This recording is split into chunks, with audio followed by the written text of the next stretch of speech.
Hayop ang Luis na yan! Pinakisamahan siya ng ate at lola mo ng 6 na taon. Tapos ang laki pala ng kasalanan niya. Dapat pagbayarin yan! Tatrabaho ko na, Magnolia. Alam mo kung anong paraan para palitawin ng isang mamamatay tao? Ano?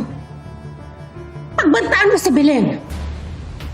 Sigurado ko pag nakarating kay Luis yan, lalabas yan sa lunggang pinagtataguan niya.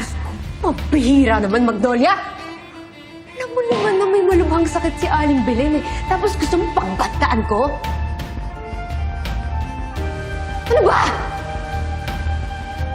Eh, hindi mo naman kaano-ano yun ah! Bakit? Sino pang mas importante sa'yo? Yung babaeng yon o sarili mong ama?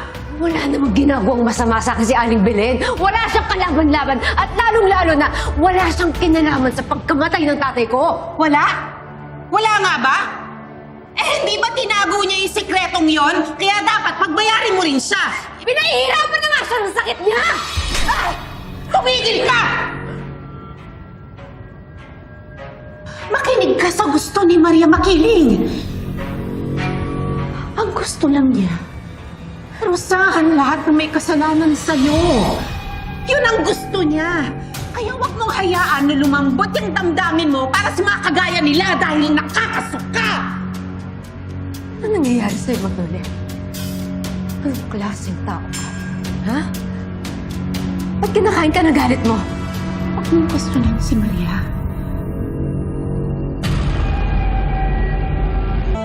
Isipin mo na lang, Amira, lahat ng sakit na idinulot nila sa kalooban mo, ni Luis nung sinaktan ka niya at ang pamilya mo.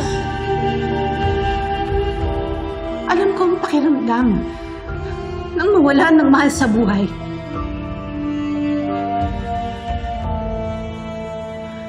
At iindahin mo yan habang buhay.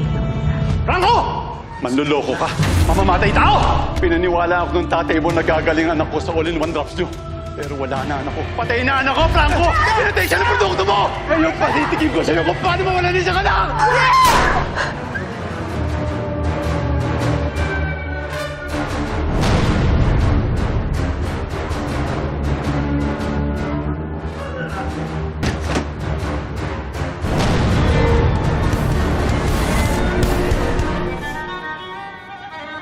Bakit?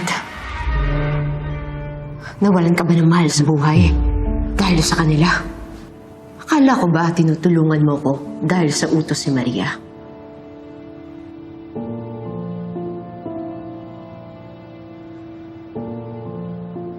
Hindi. Ang tagal lang natin kasing pinaghandaan ng pagbabalik mo, hindi ba? Pamilya ang turing ko sa'yo. Kaya nasasaktan ako sa mga nangyayari sa'yo. Tagos sa puso ko. Tagos sa kaluluwa ko, Amira. Lumiliit na ang tsansa para makamit mo ang hustisya para sa tatay mo. Tama na. Tama na, Magnolia! Hindi ako ututo! Hindi ako desperada at lalong-lalo na hindi ako tanga! Makakaisip ako ng ibang paraan para mahanap si Mang Luis. Hindi yung ganito, hindi yung hindi kaya ng konsensya ko!